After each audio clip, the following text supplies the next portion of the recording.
Please, sir. The rain's coming down hard, and the storm's only getting worse, the young soldier said, his voice barely carrying over the howling wind whipping through the remote desert outpost. The old cabin stood weathered and isolated behind Mr. Harlan, its tin roof rattling faintly, a dim porch light glowing in his gnarled hand. He didn't respond immediately.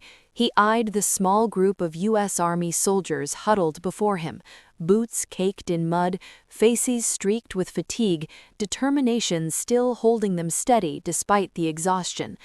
To them, Harlan looked like a simple old rancher, wrapped in a faded jacket, hat pulled low, hands scarred from decades of hard labor.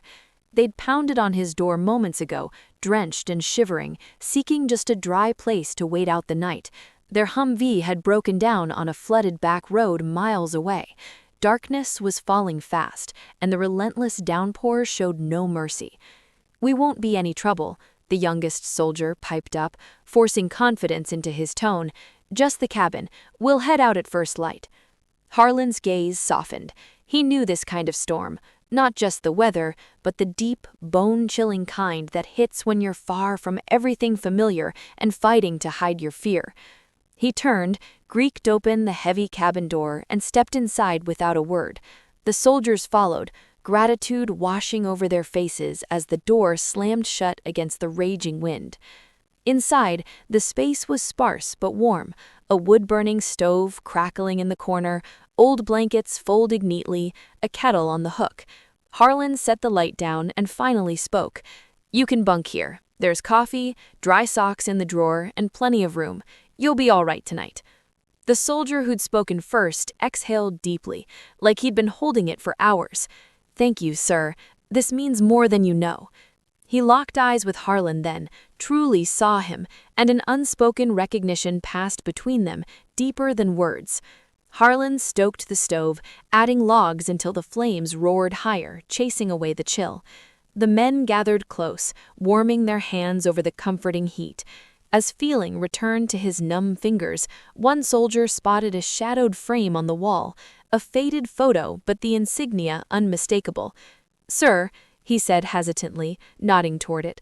"Is that—" Harlan glanced over. The room fell quiet except for the fire's pop and the storm outside. He nodded slowly. "Yeah." The soldier swallowed. "That's Ranger qualified, scroll and all." Harlan gave a faint, knowing smile. "Long time ago." The lead soldier stepped forward, his guarded demeanor cracking. "You were one of us," he said quietly. Harlan met his eyes, voice calm.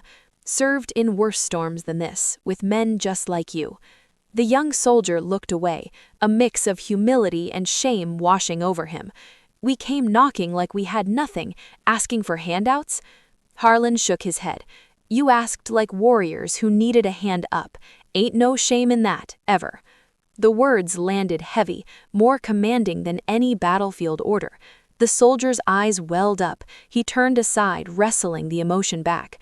Harlan busied himself with the kettle, giving the man his dignity. As the night wore on, the storm battered the cabin relentlessly, but inside, there was dryness, warmth, and a profound, quiet connection. Harlan checked on them once more, ensuring each had a blanket and hot coffee. Before heading back to the main house, he paused at the door. "Rest easy," he said. "You've got a job to finish tomorrow." "Yes, sir," they answered together, voices stronger now, renewed. When the door closed, the first soldier leaned back against the wall, staring into the fire's glow.